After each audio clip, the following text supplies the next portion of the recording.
Você recebe uma notificação no meio da noite. A tela do celular corta a escuridão do quarto como uma lâmina. Você não devia abrir aquilo. Algo no aviso diz, confira seus números, e mesmo assim, sua mão desliza. A luz branca revela uma sequência que parece um erro. 04, 12, 27, 35, 42, 58. Embaixo, em letras frias e definitivas, um valor que sua cabeça não alinha de imediato. 800 milhões.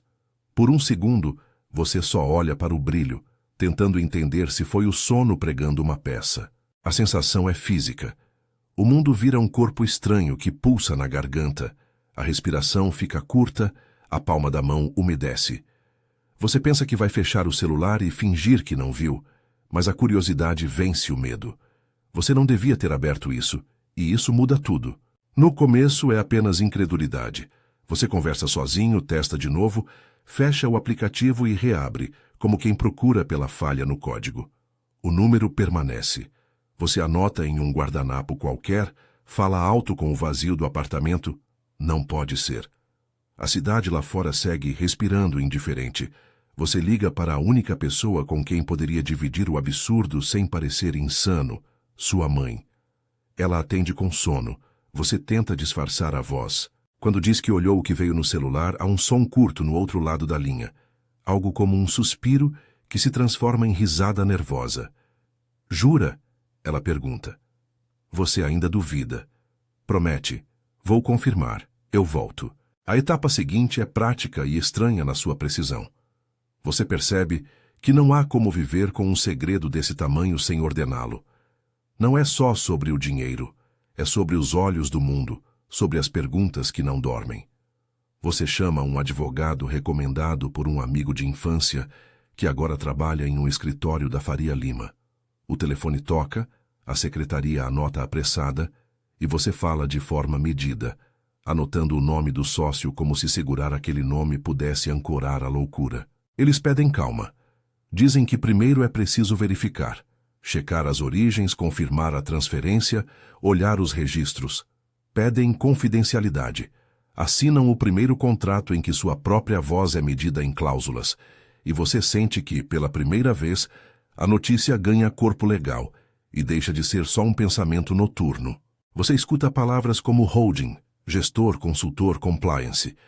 Não são instruções para agir, apenas cenários possíveis, caixas que alguém abre para explicar o quadro. Você aceita que pessoas melhores equipadas examinem o que aconteceu.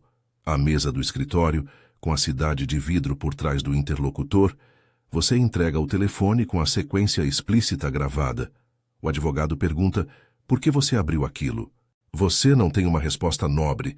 Diz que foi a curiosidade, o impulso humano de conferir. Ele sorri com tolerância e redireciona. Agora não é hora de escolher histórias, é hora de proteger a história.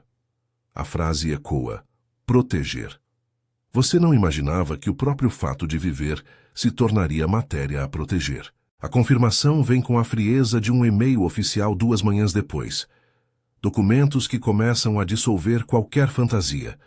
Protocolo de transferência, origem identificada, valores validados. 800 milhões. O número ganha textura. Você imprime o bilhete térmico imaginário, como se o físico legitimasse o impossível. No caminho para casa, segura a folha entre os dedos como quem segura um segredo sagrado e perigoso. A cidade parece menor, as fachadas mais vazias. Você pensa nas dívidas acumuladas, nos boletos escondidos, nos pequenos concertos adiados por meses. Tudo aquilo, de repente, tem um caminho de reparo. Você decide fazer o primeiro gesto simples e profundo. Resolve pagar as contas que costumavam atrapalhar o sono. Liga para a mãe e marca um almoço à tarde, sem antecipar demais. No rosto dela, quando você diz que quer conversar sobre algumas coisas, há uma mistura de preocupação e uma esperança cujo peso você só reconhece naquele segundo. No almoço, entre garfadas e pausas, você fala. Não dá para dizer tudo. Há uma emoção que não cabe em frases diretas. Você oferece para pagar a reforma da casa dela, algo que ela vinha adiando. As mãos dela tremem quando aceita a ajuda, e há uma negação breve antes do sorriso vindo com lágrimas. O pai, que sempre foi de poucas palavras, abraça você como se segurasse a última tábua que faltava no barco de uma vida inteira. O gesto é primitivo e perfeito. Choro, alívio, uma gratidão que pesa e que também aperta o peito. Os dias seguintes são uma sucessão de decisões que você nunca pensou em tomar tão cedo. Criar uma equipe significa, no começo, ensinar-se a confiar por necessidade. Um contador entra na história com planilhas que cheiram a ordem. Um gestor fala de preservação de capital e de risco, com termos que você apenas reconhece como música estrangeira. Um consultor fiscal explica o que não dizer em público e como responder a perguntas invasivas sem mentir. Eles pedem sigilo e, ao mesmo tempo, constroem camadas de blindagem, contratos de confidencialidade, contas corporativas, estruturas que transformam a sua vida em um objeto de gestão. Você assina, você negocia. Em cada assinatura, sente a elasticidade da sua antiga vida esticando até o limite. Quitar dívidas é, paradoxalmente, a parte mais humanamente simples. Um débito desaparece, outro é negociado, contas atrasadas viram passado. Você vê a expressão de alívio nos olhos de amigos, parentes, colegas que tinham ouvido suas pequenas confissões de aperto. Há telefonemas agradecidos, abraços constrangidos. Alguém da sua infância, que você não via há anos, aparece na sua porta com uma caixa de lembranças e lágrimas nos cantos dos olhos.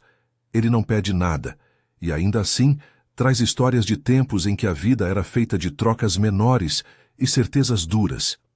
Esses gestos curam as feridas pequenas, conserto da geladeira, pintura da casa da mãe, um colchão novo para o pai.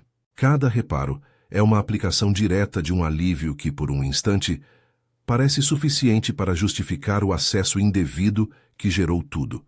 Mas a riqueza tem uma maneira própria de alterar a escala das coisas. O primeiro carro novo é quase ritual. Você escolhe cores, detalhes, sente o cheiro do banco. Aprecia o silêncio que vem com a sensação de poder de compra. A primeira viagem é libertadora. Você experimenta hotéis onde cada porta se abre com um cartão que parece prometer anonimato. Restaurantes se transformam em mapas de experiências. Vinhos tornam-se nomes que você anota para repetir. Ao início, cada gasto é uma pequena vitória contra um passado de privações. Há festas com amigos antigos que celebram esse novo capítulo. Há fotos, brindes, uma avalanche de mensagens em redes sociais que você tenta controlar, mas que se escapa como água por entre os dedos. E aí vem a intoxicação que você não percebe no instante inicial. Compras repetidas começam a sentir-se menos como conquistas e mais como estímulos que precisam ser repetidos para produzir a mesma sensação. Cada item comprado dura menos tempo antes da próxima vontade. O poder líquido, essa expressão que o gestor pronuncia com um certo desapego, entra em cena. Dinheiro que flui, que corrói o valor sentimental de pequenas coisas quando tudo passa a ser substituível. A emoção que acompanhou o concerto da casa da mãe dilui-se na rotina de novos desejos. Você nota que, quando olha para a prateleira de sapatos na despensa, onde guarda objetos de uso diário, há um espaço que não se preenche mais. As relações mudam com uma velocidade quase imperceptível. Alguns amigos de infância retornam com abraços que varrem uma história inteira, mas você observa nos olhos deles uma verificação. Será que agora a amizade rende? Alguns se afastam. O que era intimidade se transforma em cálculo, elogios que chegam carregados de interesse, convites que chegam com agenda. Pedidos começam a aparecer onde antes não havia espaço. Um empréstimo para um irmão do amigo, a matrícula de uma prima, projetos que pedem aporte imediato. Às vezes, vêm com delicadeza e peso emocional, outras com a expectativa crua de que sua nova posição implica obrigação. Você tenta desenhar limites, mas eles sangram. A transparência que você tentava manter, para preservar integridade, encontra resistência nas bordas. Como dizer não a quem já foi esquecido por anos e agora pressiona com inevitabilidade? Você tenta controlar o que pode. Contrata uma equipe de segurança para proteger a casa nova. Portões automatizados, câmeras disfarçadas, homens e mulheres que passam a conhecer suas rotinas melhor do que qualquer amigo. A liberdade se reduz a um calendário de saídas, horários seguros, rotas alternativas, reservas em hotéis discretos. A sensação é estranha. Você ganhou liberdade financeira e perdeu liberdade física. Às vezes, ao atravessar a rua para um café, olha por cima do ombro e sente a mão de uma ansiedade antiga se transformar em vigilância. O custo invisível da proteção é a perda da espontaneidade.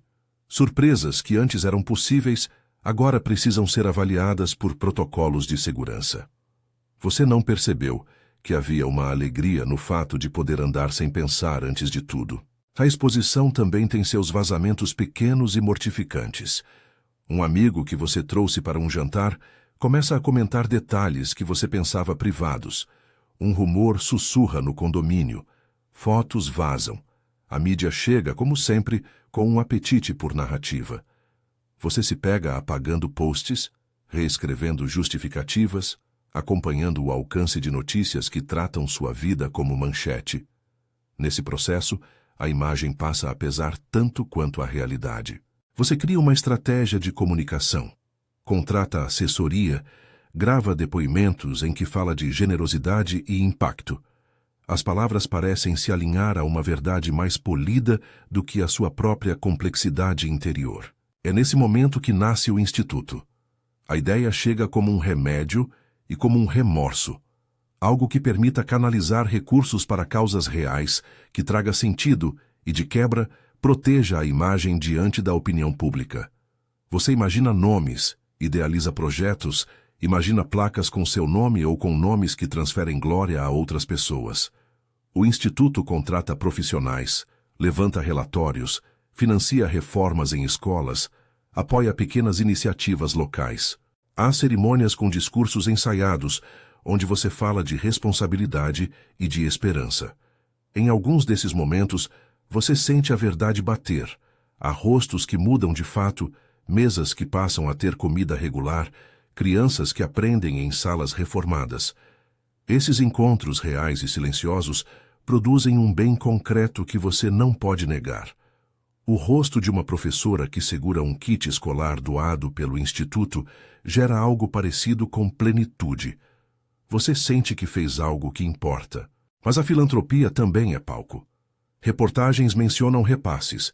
Fotografias registram mãos apertando mãos. E há quem questione motivações. Você se vê explicando intenções em entrevistas onde a emoção é filtrada por câmeras. A sensação é ambígua. Por um lado, o trabalho gera mudanças reais.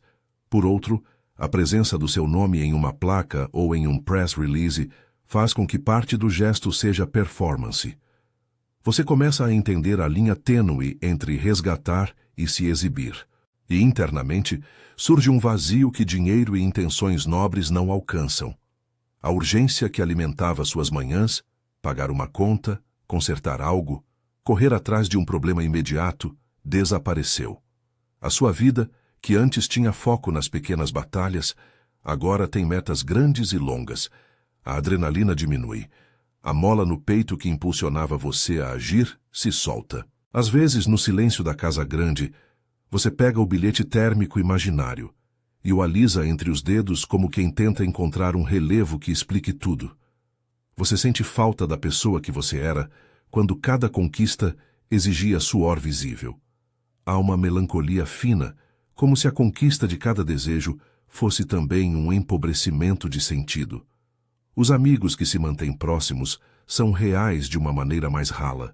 Encontros marcados, conversas que precisam de combinados, risos que soam contidos.